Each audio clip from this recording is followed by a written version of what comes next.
नमस्कार दोस्तों, आप सभी का स्वागत है सतपुरा सिविल सर्विस में। आज हम चर्चा करते हैं भारतीय राज्य व्यवस्था के प्रश्न नंबर 71 से लेकर 80 तक की, जिसमें पहला प्रश्न है, आपातकाल के दौरान भारतीय के संघीय ढांचे के एकात्मक स्वरूप में परिवर्तन जर्मनी के वीमर संविधान से लिया गया है।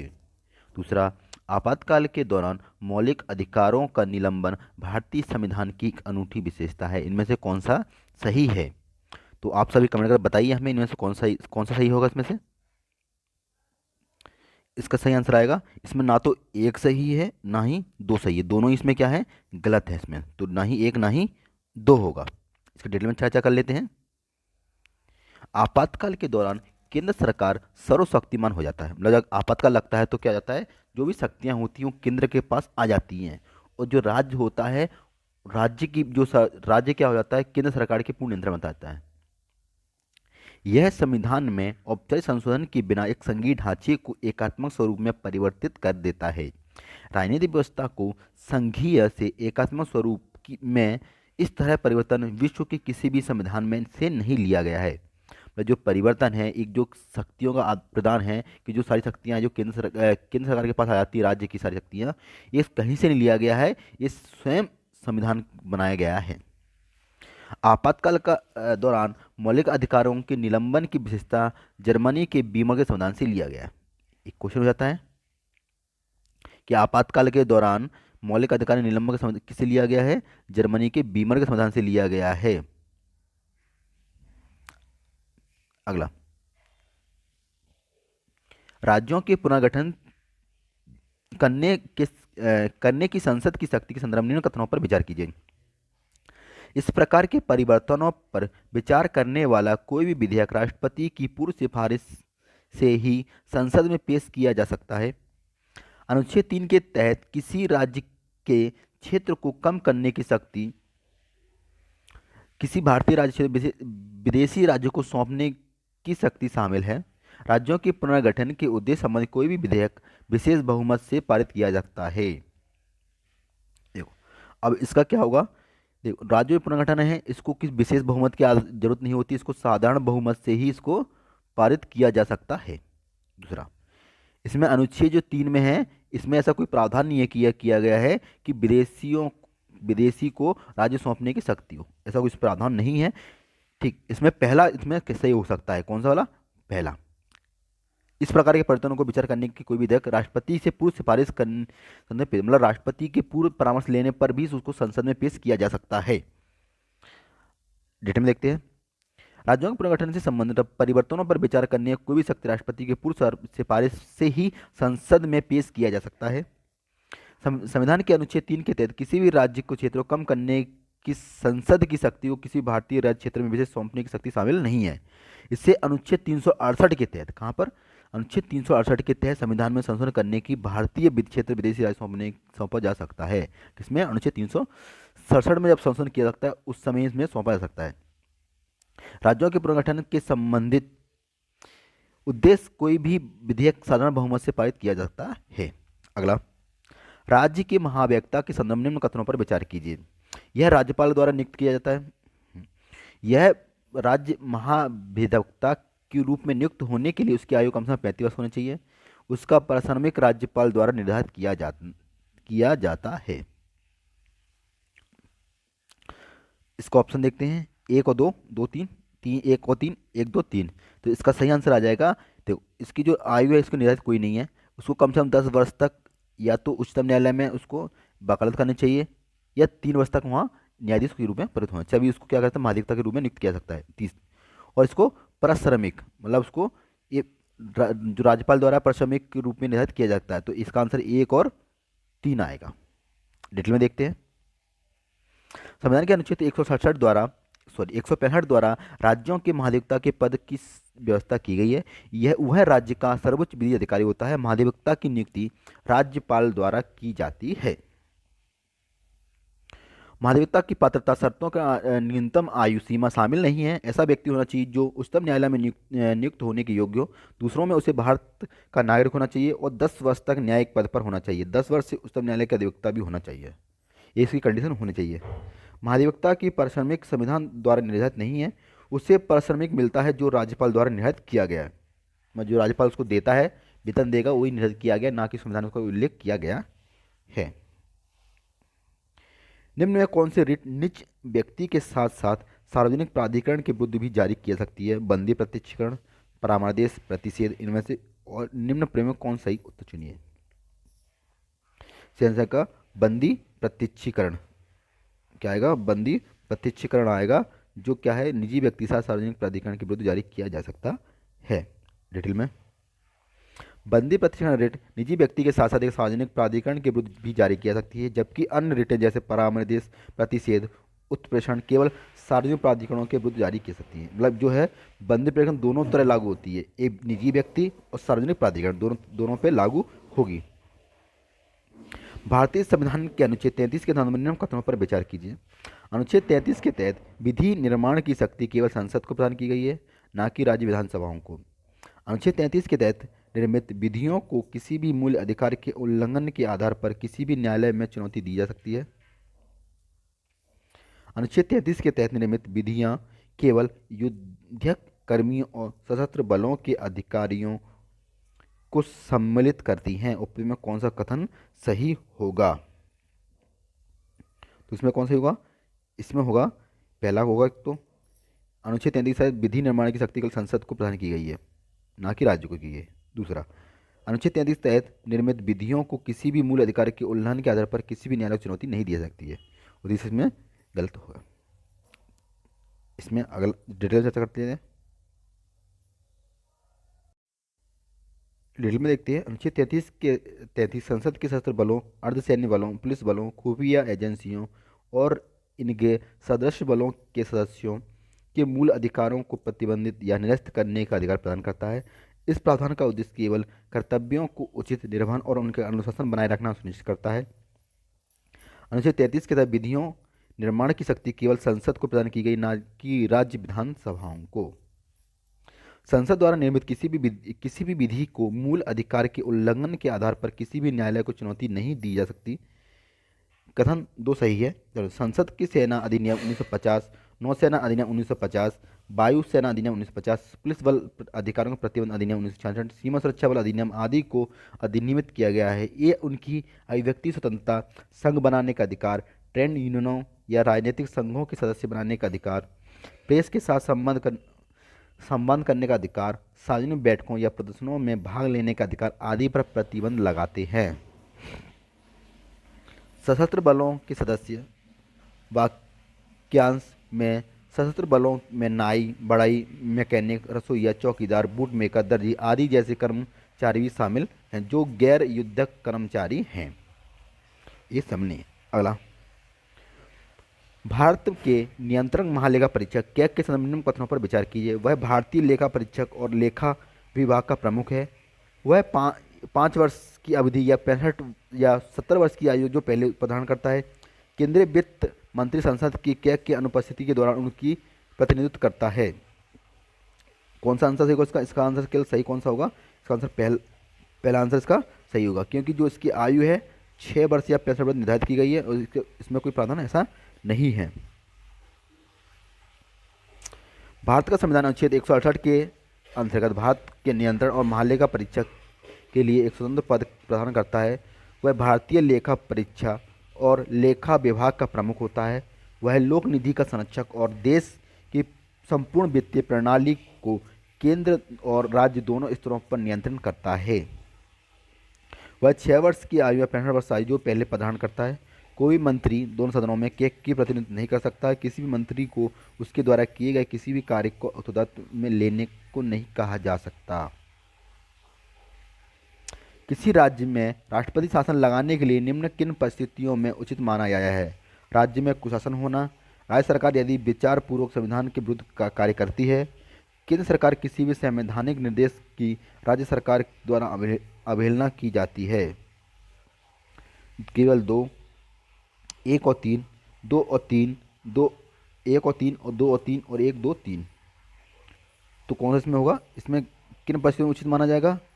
केवल इन परिस्थितियों में राज्य सरकार द्वारा विचार संविधान के विरुद्ध कार्य करती है, केंद्र सरकार की संवैधानिक निर्देश की राज्य सरकार की अवहेलना की जाती है। इन दोनों परिस्थितियों में राष्ट्रपति शासन लगाने के लिए उचित परिस्थितियां माना गया है। कौन सा होगा? 2 और 3 डिटेल में।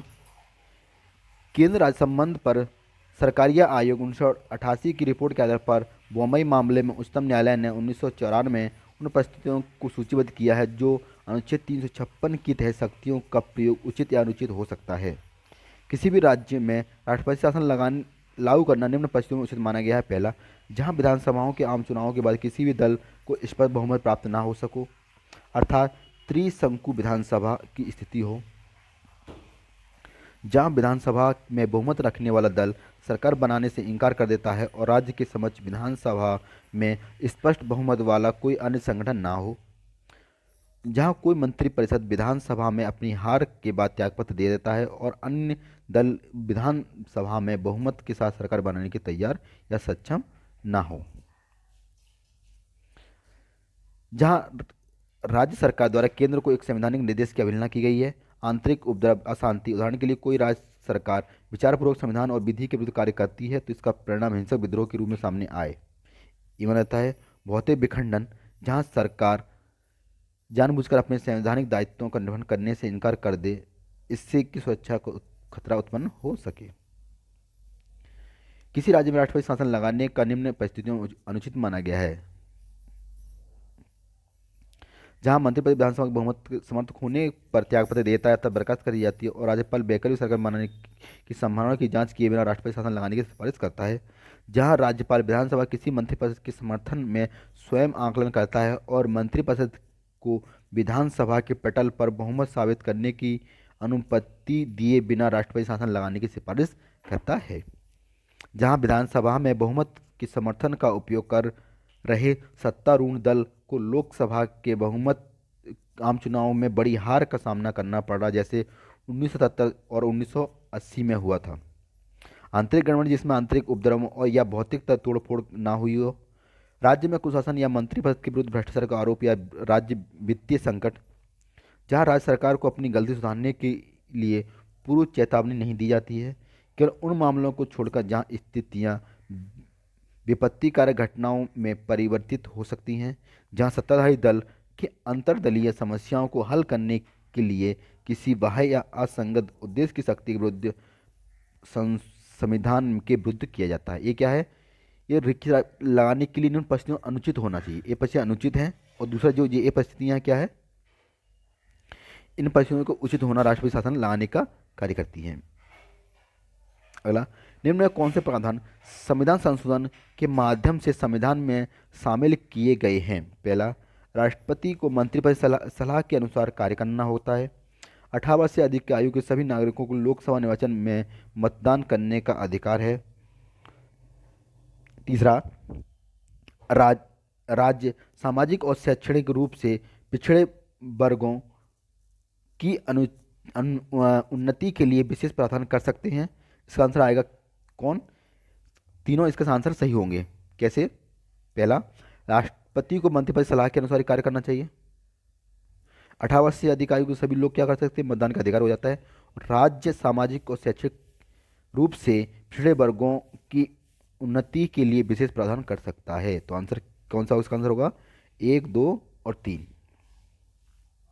राष्ट्रपति को सहायता और सलाह देने हेतु एक मंत्रिपरिषद होती है जिसका प्रमुख प्रधानमंत्री होता है।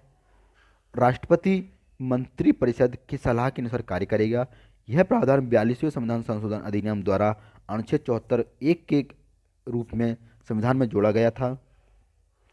61वें संविधान संशोधन अधिनियम द्वारा मतदान के लिए न्यूनतम आयु को घटाकर 18 वर्ष कर दिया गया है। राज्य सामाजिक और शैक्षणिक रूप से पिछड़े वर्गों और अनुचित जातियों, अनुसूचित जनजातियों के नागरिकों की उन्नति के लिए विशेष प्रावधान कर सकते हैं। यह प्रावधान पहले संविधान संशोधन अधिनियम अनुच्छेद 15(4) के तहत सम्मिलित संविधान में सम्मिलित किया गया था।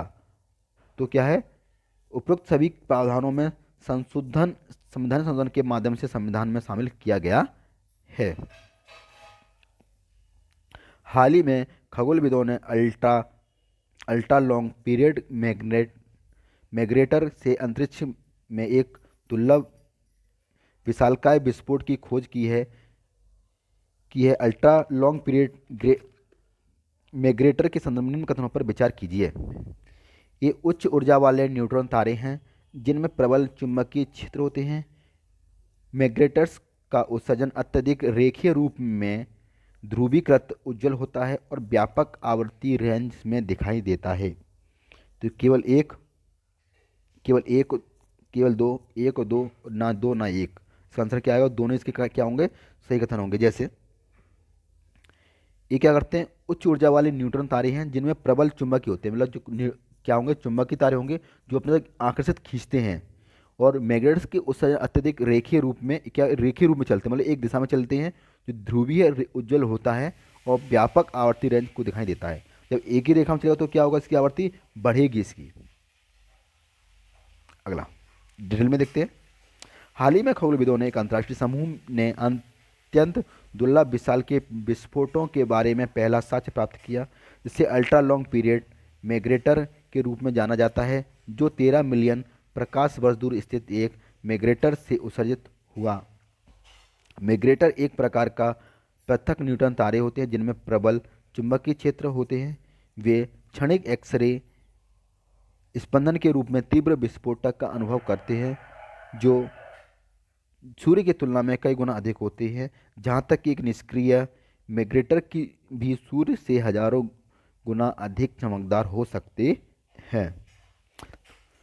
यह धीमी गति से घूमने वाला एक न्यूट्रॉन तारा है जिसमें सैद्धांतिक रूप से अस्तित्व में होने वाली भविष्यवाणी की गई है। शोध में शामिल वैज्ञानिकों के अनुसार एक घटना ने सूर्य द्वारा 1 लाख वर्षों से उत्सर्जित विकिरण के बराबर ऊर्जा मुक्त की है। उत्सर्जन अत्यधिक रेखीय रूप में ध्रुवीकृत और उज्ज्वल है। यह प्रत्येक विस्फोट के बाद 30 से 60 सेकंड तक बना रहता है और व्यापक आवर्ती रेंज में दिखाई देता है। कभी कभी छोटी अवधि के विस्फोट स्पंदन 0.5 प्रति सेकंड शामिल होते हैं, जो अन्य स्थितियां एक शांत और निर्बाध प्रोफाइल दिखाई देती हैं। ये प्रोफाइल घंटों के समय अंतराल में विकसित होती रहती हैं। अगला, राज्य में नीति तत्व भारत के लिए उपयोगी रहे हैं क्योंकि इनका उद्देश्य भाग 3 में सामाजिक और आर्थिक अधिकारों की व्यवस्था करते हुए निरंतरता को पूरा करना है। ये न्यायिक समीक्षा करने में न्यायालयों की सहायता करते हैं। ये विपक्ष को सरकार की कार्यप्रणाली के प्रभाव डालने को नियंत्रण को संभव बनाते हैं। इसका आंसर कौन सा आएगा? इसका आंसर आएगा 1, 2 और 3, सभी इसके आंसर क्या होंगे? सही होंगे। यद्यपि निदेशक तत्व कोई विधि अधिकार प्रदान नहीं करते हैं और कोई विधि उपाय नहीं बनाते हैं, फिर भी ये निम्न मामलों में महत्वपूर्ण एवं उपयोगी हैं। ये अनुदेशों की तरह या भारतीय संघ के सभी अधिकृतों को संबोधित सामान्य संस्तुतियाँ हैं। ये उन्हें उन नवीन सामाजिक और आर्थिक व्यवस्थाओं के मूल सिद्धांतों को याद दिलाते हैं जो संविधान के लक्ष्यों की प्राप्ति से जुड़े हैं। ये न्यायालयों के लिए उपयोगी मार्गदर्शक है। ये न्यायालयों को न्यायिक समीक्षा की शक्ति के प्रयोग में सहायता करते हैं, जो विधि की संवैधानिक वैधता का निर्धारण करने की शक्ति होती है। ये सभी राज्य क्रियाओं, विधायिकाओं या कार्यपालिकाओं के प्रभुत्व पृष्ठभूमि का निर्माण करते हैं और न्यायालयों के कुछ मामलों में निर्देश करते हैं। ये नागरिकों के मूल अधिकारों को पूरक होते हैं। इनका उद्देश्य भाग 3 में सामाजिक और आर्थिक अधिकारों की व्यवस्था करते हुए रिक्तता को पूरा करना है। मूल अधिकारों के अंतर्गत नागरिकों द्वारा इनका कार्यान्वयन एवं पूर्ण उचित लाभ के लिए अनुकूल वातावरण को बनाए करना है। राजनीतिक लोकतंत्र का आर्थिक लोकतंत्र में बिना कोई अर्थ नहीं है। ये विपक्ष द्वारा सरकार पर नियंत्रण संभव बनाते हैं। विपक्ष सत्ताधारी दल निदेशक तत्वों का विरोध एवं इसके कार्यकलापों के आधार पर आरोप लगा सकते हैं। ये सरकार के प्रदर्शन की कड़ी परीक्षा करते हैं। लोग सरकार नीतियों और कार्यक्रमों पर परीक्षण संविधान की घोषणा के आलोक कर सकते हैं। इसी के साथ यह टेस्ट सीरीज समाप्त करता हूँ। इसको ज़्यादा शेयर करें, सब्सक्राइब करें और हमारे टेलीग्राम चैनल सतपाल सर्विस से जुड़े। धन्यवाद। जय हिंद, जय भारत।